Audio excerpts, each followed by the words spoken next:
all need to make smart decisions with our money. The Long-Term Investor podcast shows you how by distilling complex financial matters into easily digestible lessons. And now, here's your host, Chief Investment Officer at PlanCorp and the author of Making Money Simple, Peter Lazaroff. Welcome back to The Long-Term Investor. Today, we are doing a mid-year market check-in for long-term investors, covering what has happened so far in 2026, why markets have been stronger than many expected, and what investors should watch as we move through the second half of the year. In a few weeks, I'll be sharing my quarterly webinar with my email subscribers. So if you want a full rundown of what's been going on recently and what I'm thinking about going forward, sign up using the link at the top of the episode description or by visiting thelongterminvestor.com.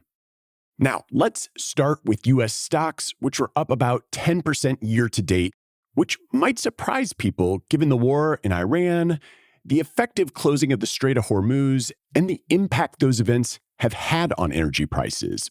But the reason stocks have held up is pretty straightforward. It's just that earnings have been stronger than expected. And a lot of that earnings growth is coming from companies tied to the AI buildout. And I've actually included a chart from Vanguard in the show notes at thelongterminvestor.com that does a really nice job showing this visually. Basically, what you're going to see is that the broader AI complex, those companies who are benefiting from demand for chips, data centers, networks, and other AI infrastructure, those companies are expected to grow earnings by 109% in 2026. Compared to, for example, 31% for all companies and only 18% for non-AI related companies. So this AI story does come with a capital spending question, with the largest hyperscalers spending nearly $800 billion on capital expenditures this year and more than $900 billion in 2027. The spending supports earnings across the AI supply chain, but it also raises the bar. Investors are eventually going to need to see that these investments produce durable profits, productivity gains, and cash flow. So the question is not whether AI matters. It clearly does. The question is whether expectations have moved so high that there is less room for disappointment. Now, these haves and have-nots in the AI space, I think also explains the disconnect between Wall Street and Main Street that we've seen the past 6 months. On one side, business investment is strong, again, thanks to the AI infrastructure build-out. But on the other side, many consumers are still under pressure. They're dealing with negative real wage growth, weak savings, and rising energy costs.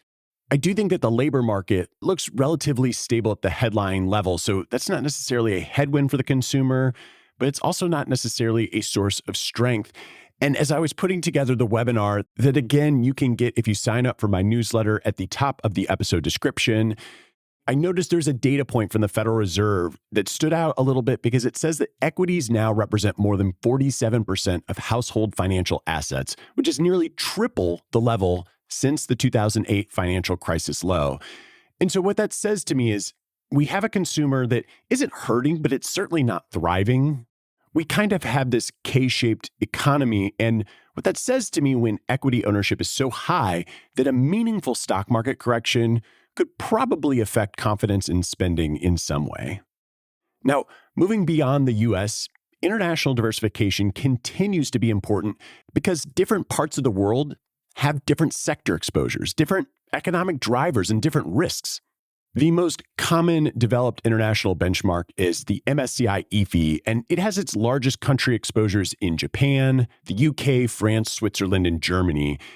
Its largest sector weights are financials and industrials, while technology is just over 11%. So that's very different than what you have in a US portfolio. So international markets can help diversify, but it also means that developed international markets have not had the same direct AI tailwinds as US or parts of Asia.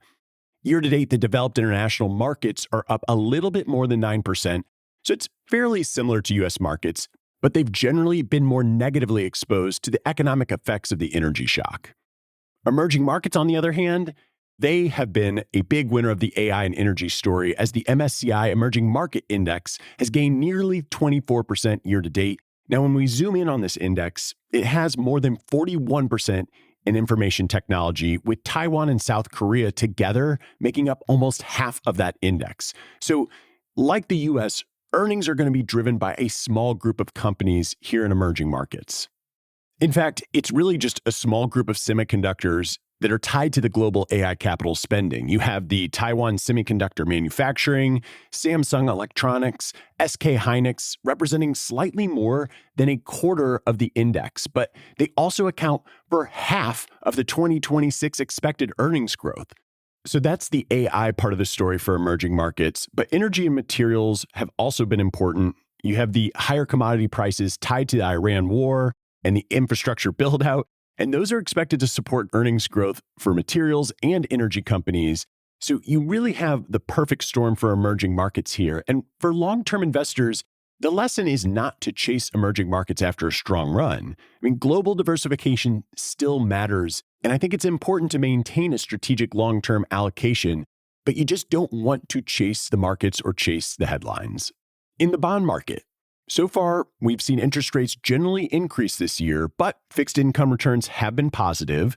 I think for the past few years, it really seems like people are waiting around for the Fed to cut rates, but inflation remains sticky, and it appears that the Fed is going to remain patient. So what I'm reading in many forecasts is that the benchmark 10-year Treasury yield is going to remain range-bound in that 4% to 4.5% in the near term, with more risk to the upside than the downside.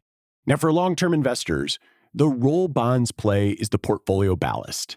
That being said, to me, this feels like the best fixed income has looked since before the financial crisis. And that's in part because of current yields, but it's also because of the tremendous improvement in the types of products available for accessing fixed income markets. Now, I've done episodes in the past on fixed income, and I will link to those in the show notes.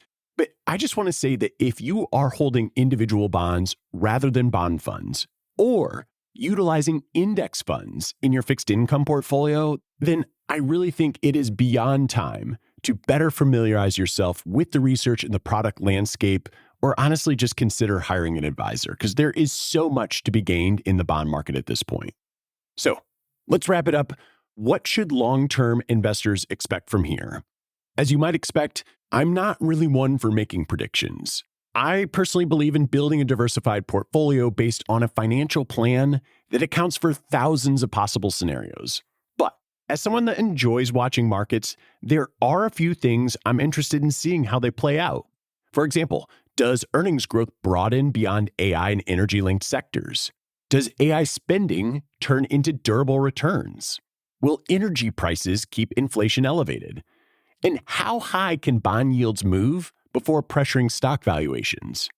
Of course, for long-term investors, my takeaway is always going to be to stay disciplined, and that means maintaining a diversified portfolio across sectors, regions, and asset classes. It means rebalancing the portfolio when it becomes too concentrated, and it means letting your financial plan dictate the mix of stocks, bonds, and cash that will keep short-term market swings from forcing long-term decisions.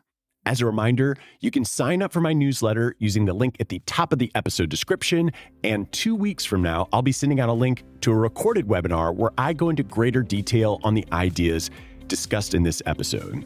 But just remember, for long-term investors, the job is not to predict every headline. The job is to participate in growth, manage concentration, stay diversified globally, and avoid letting short-term volatility derail a long-term plan. As always, thanks for listening, and until next time, to long-term investing.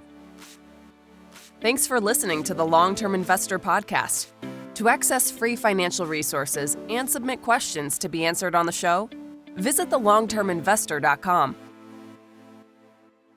Peter Lazaroff is an employee of PlanCorp and BrightPlan. All opinions expressed by Peter and any podcast guests are solely their own opinions and do not reflect the opinions of PlanCorp or BrightPlan.